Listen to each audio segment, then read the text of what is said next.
Hello students, so here we have a question from friction and laws of motion. So what does the question say? In the arrangement shown in figure, the inclined plane is 130 centimeter long and its upper end is 50 centimeter above the level of the lower end. So the slope of the inclined plane is given. This length is given to be 130 centimeter. Okay. And the height is given to be 50 centimeter.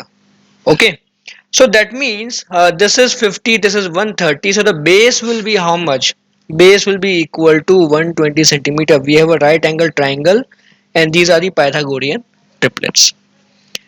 Now the block M2 rests on the plane and has a mass of 60 kg. So here we have M2 block of mass 60 kg. The block M1 has a mass 200 kg. We have one more block of mass 200 kg. Coefficient of static friction between the two blocks is zero point 0.5. So if I say that coefficient of friction over here is mu1, so mu1 is given to be 0.5. Okay. The coefficient of sliding friction between the lower block and the plane is 0.33. So if I take the coefficient over here to be mu2, so that is given to be 0.33, or I could write down this thing as 1 by 3. Okay. Now, a force F upward and parallel to the plane is applied to the lower block. We are applying a force F. What is the maximum value of F before the two blocks move with respect to each other? So, right now, when we are pulling the block M2, M1 is also moving along with it without sliding. M1 and M2 are moving together. So, we have to find the maximum possible value of F for which we can do this. Okay, so let's solve this question in two stages. Okay, first of all, since the blocks are not sliding relatively, okay, M1 is not sliding over M2, so that means I can combine them together. So I will draw a single block of mass M1 plus M2. Okay, M1 plus M2, which is being pulled by a force, just being pulled by a force F upwards. Okay, then I have got the gravity, so I'll write the components of gravity directly. So here I have m1 plus m2 times g cos theta. What is theta over here? This angle is theta. We will put the value of theta later on. Okay, then we have over here m1 plus m2 g sin theta. Okay, then we have the normal force from the inclined plane. This is the normal force, and finally we got friction. So friction from the inclined plane will be acting over here. So I'm drawing it actually over here just for the space. Okay, so this is my FBD for the combined block M1 plus M2. Then they will have some acceleration upwards. They will have some acceleration upwards in this direction. Okay, now friction will be obviously kinetic, so I'll directly write down this will be equal to mu2 times normal force. Okay, mu2 is the coefficient of friction over here, right? So mu2 is going to be 1 by 3, so let's put this over here 1 by 3. So this will be n by 3. Okay, now n will be what? N will be equal to m1 plus m2 g cos theta. So friction is equal to m1 plus m2 g cos theta divided by 3. Okay, now along the incline, net force is what? F minus friction minus m1 plus m2 g sin theta. So F minus friction minus m1 plus m2 g sin theta is equal to m1 plus m2 times acceleration A. Okay, so we just put the values over here. So F minus friction is what? M1 plus m2 g cos theta by 3.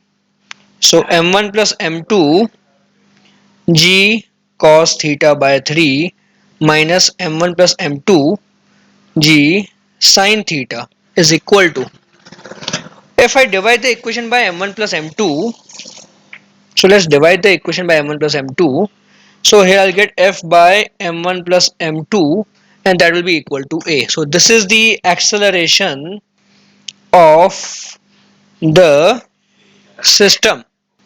So we found the acceleration of the two blocks together. Now we look at the FBD of only the block M1. So for the block M1,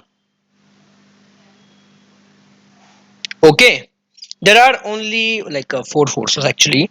Uh, there's a friction over here F1 and a normal force N1 applied by the lower block. Okay, then we have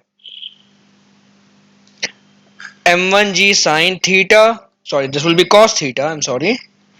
M1G cos theta. Here we have M1G sine theta. This is the FBD of M1. So M1 block is actually moving upwards because of this friction F1. M1 will have same acceleration A. Now again, so N1 is equal to how much? M1G cos theta. And for the acceleration of the block, F1 minus M1G sine theta equal to M1A. Okay. Now F1 should be less than equal to mu1 N1. The two blocks are not having a relative sliding. That means F1 will be static. This will be your static friction. And static friction can have any value between 0 and the limiting friction. So that's why I have written over here F1 less than equal to mu1 N1. Okay. Static friction has value less than the limiting friction. Okay. So F1 we can find from this equation. So F1 will be M1A plus M1G sine theta less than equal to mu1 times. N1 is what? N1 will be M1G cos theta. M1G cos theta. So from here we get A is less than equal to mu1G cos theta minus G sine theta. Now we just put the value of A from what we got over here. So let's just copy this. Okay. So instead of A we will write down the formula for A that we have over here, and this is less than equal to,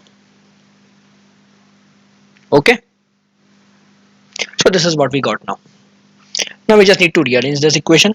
So F by M1 plus M2 less than equal to, now first of all, minus G sine theta and minus G sine theta will get cancelled out. So here we will get mu1 plus 1 by 3 G cos theta. Okay. This is mu1 G cos theta, so mu1 G cos theta, and we are taking this on the other side of the equation. So we get 1 by 3. Now what is mu1 equal to? Mu1 is given to be 0.5. Mu1 is given to be 0.5. So 0.5 means 1 by 2. Okay. So F divided by M1 plus M2 means 60 plus 200. 60 plus 200 less than equal to 1 by 2 plus 1 by 3 G times. What is cos theta? So cos theta will be 120 by 130, so 12 by 13. Okay, so this will be equal to 12 by 13. So F will be less than equal to, this will give you what?